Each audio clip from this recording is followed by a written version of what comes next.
Jed, ilang pamilya ang lumabas sa survey na itinuturing ang kanilang sarili na mahirap at nakaranas ng kagutuman?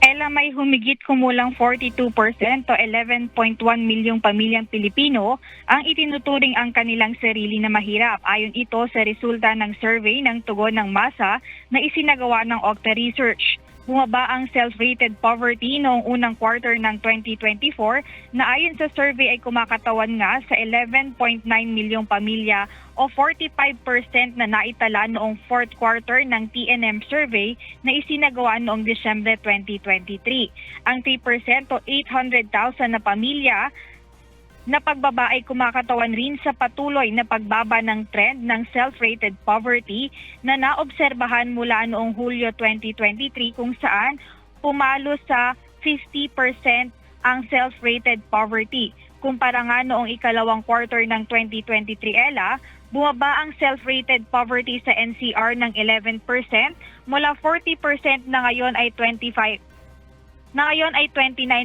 na lang. Sa Luzon, nabawasan ito ng 18% mula 46 hanggang 28%. At sa Visayas na mula 57% at ngayon 47% na lang. Nagkaroon din, Ella, ng pagbaba sa self-rated hunger sa 11% o tinatayang 2.9 milyong pamilya. Ito ay 3% na mababa mula sa ikatlong quarter na survey na isinagawa noong nakaraang Disyembre 2023 na 14% o tinatayang 3.7 milyong pamilya. Higit sa 1,000 nga ang sumagot sa nasabing survey na ginawa noong March 11 hanggang March 24 ngayong taon. Balik sa iyo, Ella. Jed, ano ba ang basehan ng survey kapag sinasabing mahirap? Ito ba yung isang beses lang kumain o 2 beses o hindi na?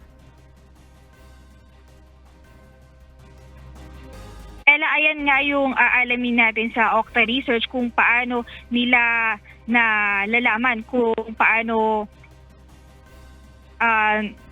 nalaman o nasasabi na self-rated na